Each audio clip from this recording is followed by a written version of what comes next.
Welcome everyone to episode 2, mile marker 2, Carpool with Kris Pool.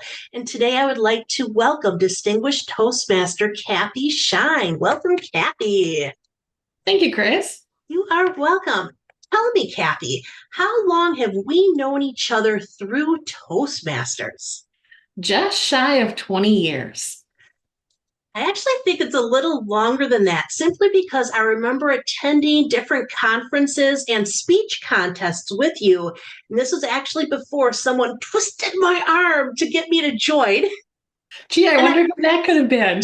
I wonder, and I don't know if I ever properly thanked you for that wonderful gift. I know that you had only planned for me to stay in Toastmasters maybe 6 months to a year, polish a few skills. I'm sure 20 years later, you never thought I would still be here. Thank you so much for being my first mentor in Toastmasters, and you continue to be my mentor. You inspire me every time I hear you speak. Thank you so very much. Thank you, Kris. And talking about hearing you speak, I know how much you read, you prepare, you practice, and how you deliver each and every speech. What is your personal motivation to put all that effort into giving a speech at a club? Well, there are a number of motivating factors for me, but I would probably say the number one motivating factor is my desire to help other people. That might not be the natural answer. When I talk with other people, they tend to say, I want to develop my communication skills, or I want to develop my leadership skills, or I want to be a keynote presenter somewhere. That's not what drives me. It is really the focus on being able to help other people. And that means either at the club by evaluating someone, or by doing a project that lets me help other people within the community as a result of the project that I've selected. And then also the growth that I receive from the experiences. I think those are the primary areas that I really hold on to. Do that a lot too, I think, of why I continue to stay in Toastmasters. I'll find new ways to try and challenge myself, but I love Toastmasters now because I want to see other people grow into the potential that they can become.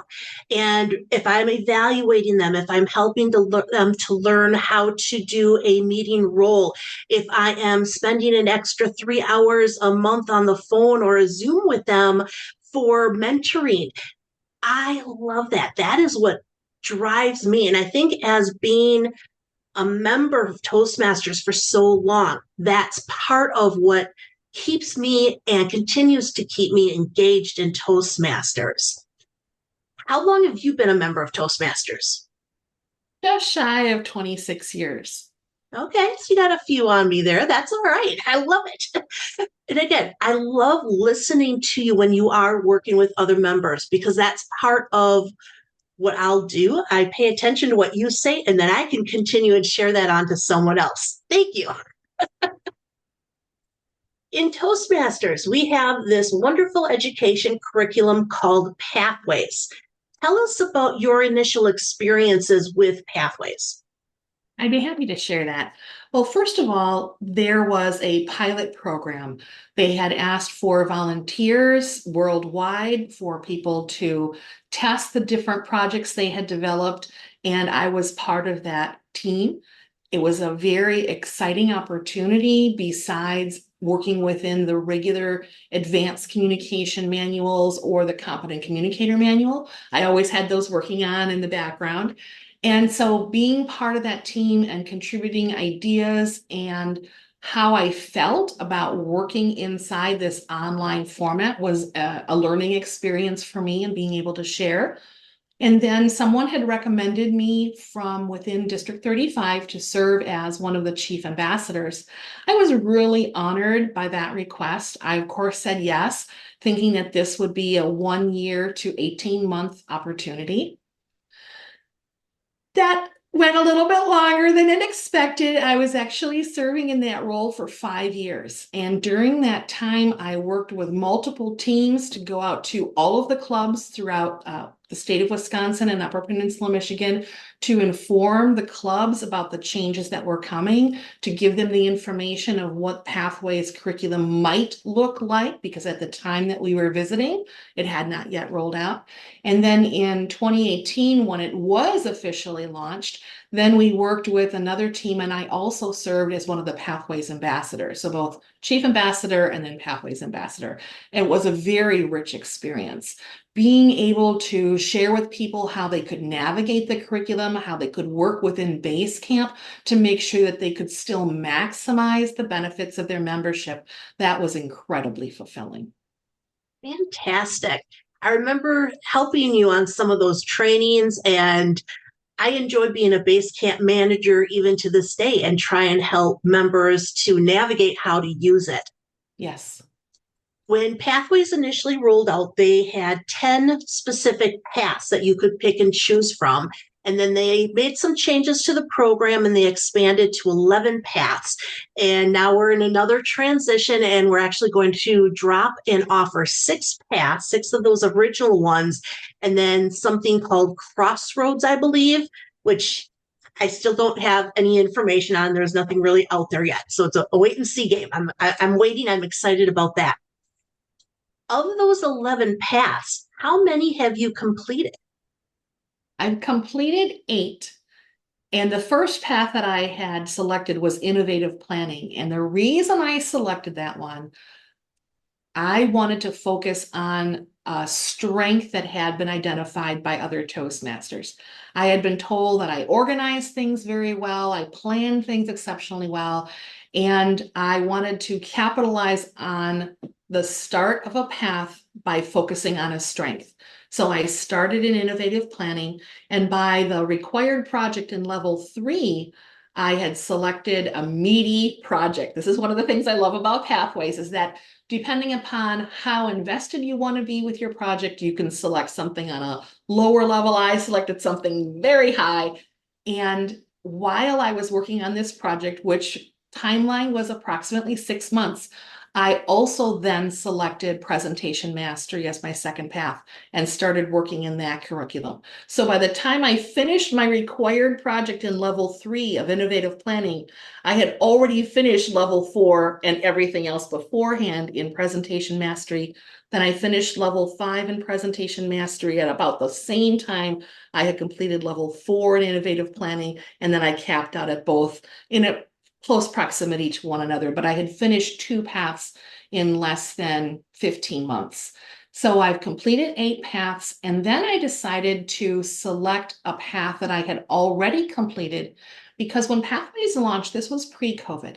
Everything was still done in person. And as you know, Kris, the technology has changed considerably, working within Microsoft Teams, working in the Zoom environment, the backgrounds, the videos, all of these mechanics that I did not have a skill set in. So I decided to select presentation mastery for a second time, knowing that all the presentations would likely be in a Zoom or Microsoft Teams format. And so I'm proud to say that I'm working in several projects at multiple levels. And I just recently completed level 1 in presentation mastery the second time around. Fantastic. I think COVID put us into such a unique position, and I'm actually very appreciative of it. Because, like you said, having to learn that new technology with the virtual and online platforms, for me, that is a completely brand new skill. I fully embrace it, and that's actually my preferred method now. But that is part of why I got my most recent job, is because I was comfortable doing those presentations virtually. And I've given quite a few presentations and workshops, and I love the virtual opportunities. With these virtual opportunities, I take advantage and I will visit Toastmaster clubs around the country, and I've even gone a little bit outside the country. I would not have that opportunity to visit all of these clubs in person. Although when I go in person, I get the hugs. I do miss that. That is not something we get to experience in this virtual option. But I will frequently hear comments from different Toastmasters, whether it's from when I visit a club, maybe I'm reading different articles, comments, and posts out on Facebook. Toastmaster members seem to, not all, but there's a certain amount, they complain about having to repeat something in this education curriculum. Oh, why do I'm taking a second path. Why do I have to repeat all those same projects in that level one? I already gave an icebreaker 5, 10, 15 years ago. Why do I have to give that again? What advice would you give to someone who is not the happiest person to have to repeat a path or repeat a level going forward? Well, there are a couple of pieces of information that I'd like to offer. The first one is I want to compare this experience to the traditional educational program because I've heard people talk about this as well, Kris. First of all, when we had the competent communication manual and the advanced manuals, personally, I completed the competent communication manual more than 20 times. And I have known a lot of Toastmasters who told me after they finished the competent communication manual, they repeated the competent communication manual multiple times. So I'd like to relate that experience to repeating something in the Pathways curriculum. I believe that there are true changes that occur from day one to day 365. The growth that we encounter through our personal experiences and how we deliver, whether it's in an online virtual format or if it's in person. But we also grow from every one of our evaluations. The very first icebreaker I gave is nothing like the 30th icebreaker that I gave. I have a brand new audience. I have different skill sets. I have different skills I still need to develop and polish, but there is a continued growth process.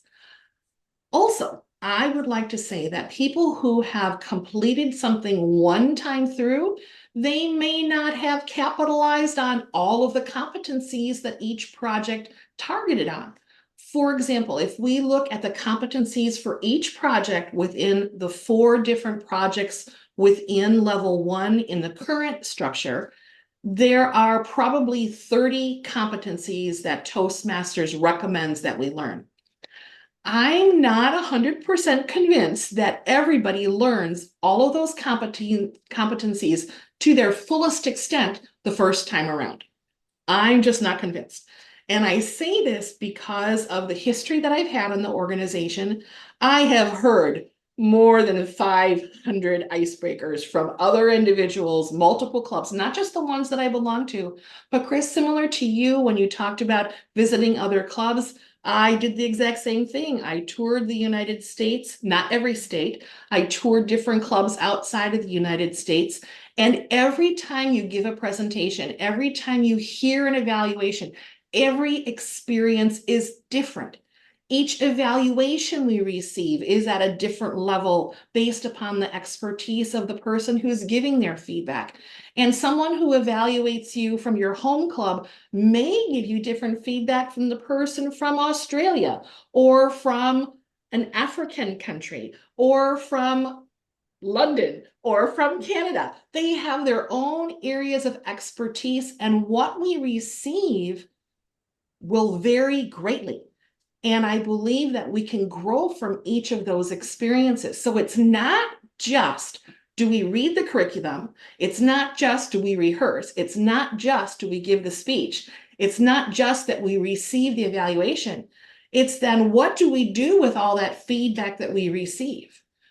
I can tell you, past experience, when I received evaluations early on, I would get lots of recommendations for growth and improvement and challenges, some that I wasn't ready to work on yet. And so I had to tuck those aside until I could master the one that came up most often. And it took me a long time to work on that particular skill that people wanted me to focus on. Then once I got comfortable with that, then I became more receptive to other skill sets. But again, transitioning now post-COVID and into this virtual environment, there are still oodles and oodles of skills that I have not experienced. I haven't practiced. My computer technology is not nearly as sharp as yours is, Kris. So I admire the people who can take advantage of those skills and take advantage of the learning and develop all of those competencies. But if someone is saying that they are disappointed that they have to repeat a project, I think that they're missing a fantastic opportunity to look beyond just here is a project and you have to give a speech a second time. Look beyond, take a look at the audience, take a look at the type of feedback that you might receive. There are so many opportunities for growth. Well, I really appreciate that. And part of my thought process too, if I am giving an icebreaker, it is 4 to 6 minutes. I've got 50 plus years. They're not going to get that much information in 4 to 6 minutes. Every icebreaker, it's a new opportunity to share more about yourself and get that feedback. I love the feedback. That's one of the best benefits, I think, in Toastmasters, that you can get this feedback, this information on how you can make improvements and grow. Kind of flipping that around, where I work, I do resume reviews for a lot of individuals, and I do let them know, you ask 5 people to review your resume, you are going to get 5 completely different bits of info, and some of it's actually going to be conflicting info. It's the same thing with the evaluations, because we are all our own unique individual. We have our own opinions and ideas. So it's getting that different feedback, picking and choosing what makes the most sense for you, and how you would set. You tucked away some of those ideas in the back of your head so that you could concentrate on one area now and then move forward and work on a different area later on. So I appreciate that perspective. I also know that you put your heart and your soul into every speech and project, or at least to me, that's what I feel when I hear you. Tell us about some of your favorite projects that you have done over the past 25 years here in Toastmasters. Well, there are so many, but I think I'd like to share 3 in particular. Okay. And many of them, many of my successes, many of my favorite projects are actually linked to the High Performance Leadership Project. Now, this was an activity that was part of the traditional curriculum. When we changed over to Pathways, it is either a required project or an elective project in level 5. One of my favorite high performance leadership projects is that I coordinated with the assistance of many volunteers and fantastic guidance committee members, a career tools conference at my former position. I worked for a nonprofit, and we had spectacular attendance. More than 800 people came. I had nearly 100 volunteers. And it was a day rich with learning and development and empowerment and support and encouragement. It was probably the most fulfilling project that I worked on. And another project that I chose as part of a high performance leadership project was an activity from my son's school. Their 4th grade teacher had taken some time off on maternity leave, and at the same time, I had been serving as secretary for the parent-teacher organization. We had learned that the state of Wisconsin had initiated some new requirements, and the curriculum that was in place at the time did not meet the expectations for completion of 4th grade. So there was a whole lot of backstory and curriculum that had to be developed. And I introduced an idea, and then I worked with the students. We had 28 children in 4th grade giving presentations and giving feedback and helping them move. And there were so many children who were affected by this. And the beautiful part of the whole experience is that we got everyone engaged at the same time. And we had capitalized on getting the children's voices heard, which was an incredibly important part of the curriculum, having them have specific milestones as they completed toward specific presentations that they had to give in front of the class. This is beyond book reports, and getting them to build their own confidence. You can think about it in a miniature way as being similar to youth leadership, but it was not youth leadership in the Toastmasters curriculum. It was basically a downsized mini version of Toastmasters to help them meet those state requirements. So it was written for that. I worked with the school psychologist, the vice principal. I worked with one other Toastmaster in the curriculum as a guidance team member, and then one other college graduate who was working on child psychology at the time. So we really capitalized on the strengths that they brought to the table to run the program. And it was highly successful. And every time I look back on photographs of the students, it just brings me joy. And I have a success story after that. So these were students who were in fourth grade. One particular student, I don't want to say his name because I don't have a signed release form, but by the time he finished the program, he was confident enough to stand in front of everybody without using notes. And it changed where he went within his remaining 4 years at that particular school.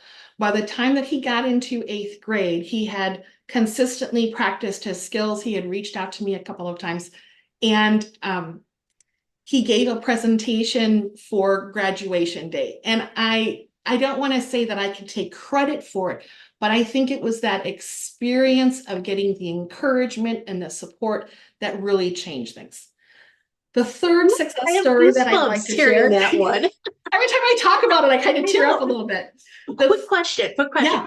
I remember that you had done some project. I don't remember if it was this project or another one, but part of for the children to reach their goals, you had a bridge with either a picture of them and their hands that they crossed the bridge to reach their goal. Yep, okay. That was this project. Yep. It was pretty great. All the pillars, they built an ocean because we wanted to have them have the visual experience as well. They decided that they were going to cross the ocean using a bridge. I'm like, that's a really long bridge if it's going to cross an ocean, but that's what they wanted. That's okay. And then I said, well, so what are the things that are in the ocean that are going to bother you or that are going to scare you? And they channeled all of those negative thoughts and the emotions. They're like, I don't want to get eaten by a shark. Well, let's put a shark in the water, and I don't want to get eaten by this. Okay, well, let's put that in the water. All the negativity was translated into something that was visually appealing for the students.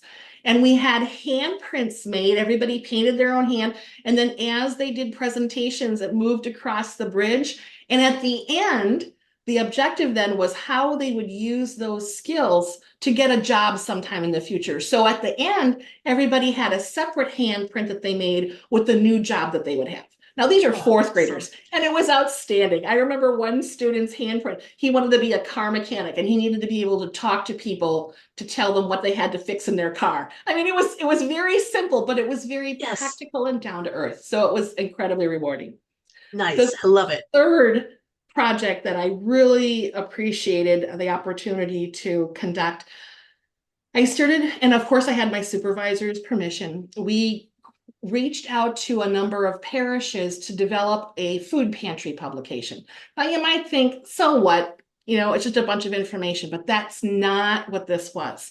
We had to work with a number of volunteers from within the community to pull the details together because nothing had ever been published before. We identified what zip codes they served, what types of products they provided outside of food. So perhaps they provided diapers, or perhaps they provided clothing. Perhaps there was job training on site on different days of the week. All of this research was done across a 10-county area. And we not only then worked with just the parishes, but then all the community food banks as well. And by the time that we had finished publishing this, we had a 58-page publication, and then we ended up updating it every year. And I think I did that update, for 4 or 5 years after the original publication. I'm telling you, it was a game changer because as a result, other organizations who wanted to start a food pantry were then able to connect with others, either within their zip code or within other counties, to say, I want to do that. How do I get to do what you're doing? And so they were able to exchange information. To have all that information at their fingertips was incredibly empowering.